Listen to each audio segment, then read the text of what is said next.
रघु एक गरीब किसान था जो अपने खेत में खेतीबाड़ी करके अपने परिवार का पालन पोषण करता था।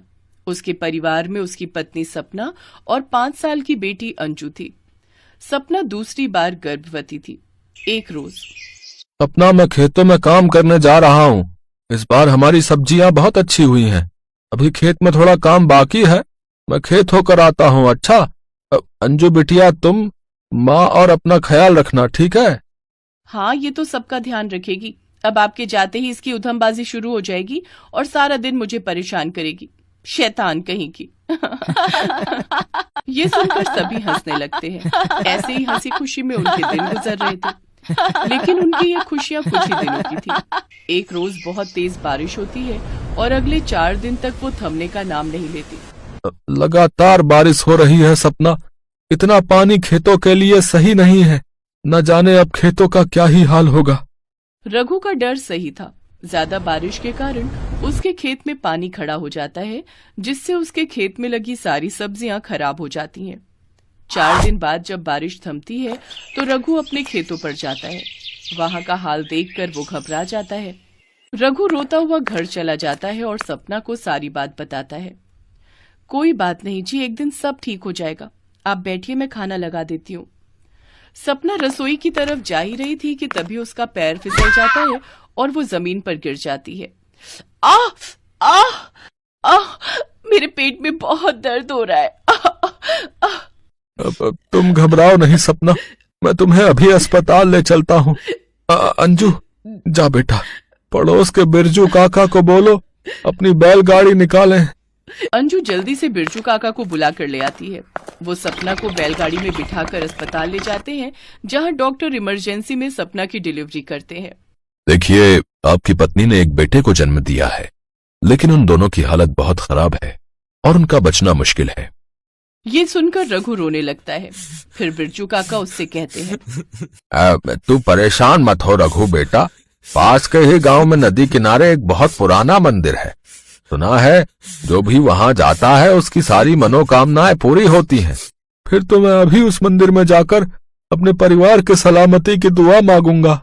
रघु पैदल ही उस गांव की ओर निकल पड़ता है। काफी देर चलने के बाद उसे वो नदी नजर आती है और उसके पास बना मंदिर भी। रघु उस मंदिर की ओर जाता है जहां वो देखता है। तभी एक साधु उससे कहता है, यहाँ वहाँ क्या देख रहे हो बेटा? भगवान के दर पर आए हो, फिर भी सोच विचार में हो।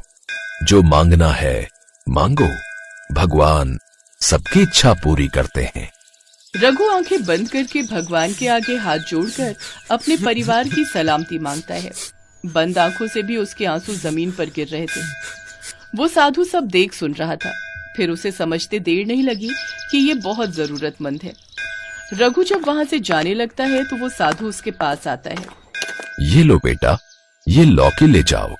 इस लौकी को काटकर इसमें से एक टुकड़ा पानी में उबालकर वो पानी अपनी पत्नी और बच्चे को दो और बाकी लौकी के बीज को सुखाकर अपने आंगन में बो देना।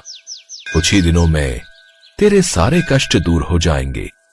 परेशान रघु बिना कुछ बोले वो लौकी लेकर घर आ जाता है और उसका एक टुकड़ा पानी में उबालता है। फिर वो पानी वो डॉक्टर से छुपकर अस्पताल में अपनी पत्नी और नवजात बेटे को एक एक चम्मच दे देता है। अगली सुबह जब डॉक्टर उन दोनों का चेकअप करने आते हैं तो ये चमत्कार देखकर हैरान रह जाते हैं। अब ये तो सचमुच कोई चमत्कार ही है। आपका बच्चा और पत्नी, जिनके बचने की उम्मीद हम खो चुके थे, वो दोनों अब पूरी तरह से स्वस्थ हैं। आप उन्हें घर ले जा सकते हैं। ये सुनकर रघु बहुत खुश होता है और वो अपनी पत्नी और बेटे को घर ले आता है। सुनिए जी, उठ भी जाइए, बहुत देर हो गई है। ये लीजिए आपकी चाय। अपनी पत्नी को अपने पैरों पर खड़ा देख रघु बहुत खुश होता है। का मतलब वो सचमुच में कोई जादुई लौकी है। इसका पानी पीते ही तुम पूरी तरह ठीक हो गई। जादुई लौकी? फिर रघु सपना को सारी बात बताता है और उन सूखे हुए बीजों को ले जाकर अपने आंगन में बो देता है। अगले दिन जब वो सुबह उठकर घर के बाहर आता है तो आंगन में लगी लौकी की बेल को देखकर हैरान रह जाता है और जोर जोर से अपनी पत्नी को आवाज देने लगता है। सपना, सपना जल्दी बाहर आओ। सपना बाहर आती है और वो लौकी की बेल देखकर हैरान रह जाती है। उसमें ढेरों लौकी लगी होती है।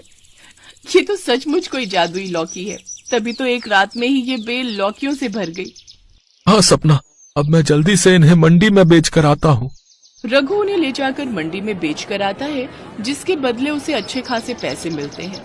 अब रघु हर रोज उन लौकियों को ले जाकर मंडी में बेच आता, जिससे उसकी आमदनी खूब अच्छी होने लगी। अब उनके घर में किसी चीज की कमी नहीं रही। अब उस जादुई लौकी से उनके जीवन में खुशियां ही खुशियां आ जाती हैं।